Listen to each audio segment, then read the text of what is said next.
நண்பர்களுக்கு வணக்கம். இன்னைக்கு ஜூலை 14ஆம் தேதிங்க. இது ஒரு கோபமான பதிவு. நம்ம சோகமான பதிவு பண்ணியிருப்போம், விழிப்புணர்வு பதிவில் போட்டிருக்கிறோம். ஆனால் கோபப்பட்டு போடுற முதல் பதிவு இதுதாங்க.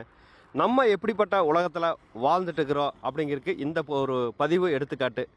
என்னன்னு பார்த்தீங்கன்னா, நேற்று காலையில் மதுக்கரை பகுதியில் பிறந்த ஒரு நாள் அல்லது 2 நாள் ஆன ஆண் குழந்தைய சாக்கில் சுற்றி குழியை தோண்டி புதைக்க பார்த்துருக்குறாங்க. அந்த ராட்சசம் மனம் படைச்ச அந்த குழந்தையோட பெற்றோர்களா அல்லது அவங்களுக்கு தெரிஞ்சவங்களான்னு தெரியல.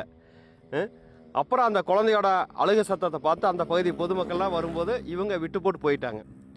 அப்புறம் அந்த பொதுமக்கள் மீட்டு காவல்துறையினருக்கும் மருத்துவத்துறையினருக்கும் தகவல் சொல்லிக்கிறாங்க. அவங்க அந்த ஆண் சிசுவை உயிரோடு மீட்டு இப்போ அரசு மருத்துவமனையில் சிகிச்சைக்காக அனுமதிச்சிருக்காங்க. எவ்வளவோ பேர் குழந்தைங்க இல்லைன்னு சொல்லி போட்டு எவ்வளவோ லட்சங்கள் செலவு பண்ணி எத்தனையோ கோயிலுக்கு போய் வரம் கேட்டிருந்தா பிறந்த ஆண் குழந்தைய இப்படி போய் குழி தோண்டி உயிரோடு புதைக்கிறதுக்கு எப்படி தான் மனசு வருதோ. இவங்களுக்கெல்லாம் கடவுள் என்ன தண்டனை கொடுப்பாரு?